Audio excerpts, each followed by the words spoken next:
that it's a hell of a thing, really, but people get into terrible funeral poverty because the last thing they want to do when somebody's died is not be able to give them a good send-off. And it's quite hard to change that culture in society. It's not about how big the bouquet of flowers is. It's not about the mahogany casket. And those things actually really don't have any meaning. They probably don't have any meaning for the people who are involved in it. Like, were lilies part of your life? I doubt it. Is mahogany part of your life?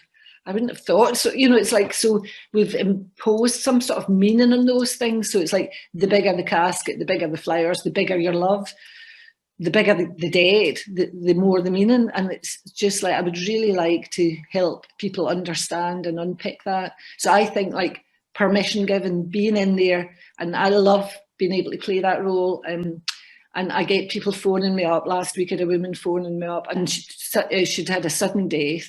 And what often happens, and she articulated so beautifully actually, is like, she was saying, I don't even know how to have this conversation with you. Because for most people, you'll only ever organise 1 or 2 funerals in your life. You know what I mean? It's not something we get good at, we don't get practiced at. And that's where people are mostly.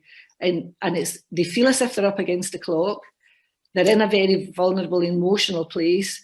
And they've had some shock, usually or often. And it's just about being able to help somebody and advise them at that point in time. It's like, take time, take a breath. You don't have to do anything. If they've died at house, you don't need to get them out of the house immediately. They can stay there. There's no rush here, you know, and just giving people that chance to sort of breathe and reflect. And I think if you can give them a little more space around that and think, you don't have to do anything. You don't need caskets and you don't need flowers. You don't have to go to the crematorium. You don't have to do any of those things. Start to think about what you would like to do. And for many people, they would just like to do the thing that their guests who are coming along, what they expect to see, and that's absolutely fine. And so when I'm talking about change, creating change for people, it's tiny things. It's really literally just about permission given. It's like the guy with the top hat walking in front of the big shiny car is not in charge here. You are.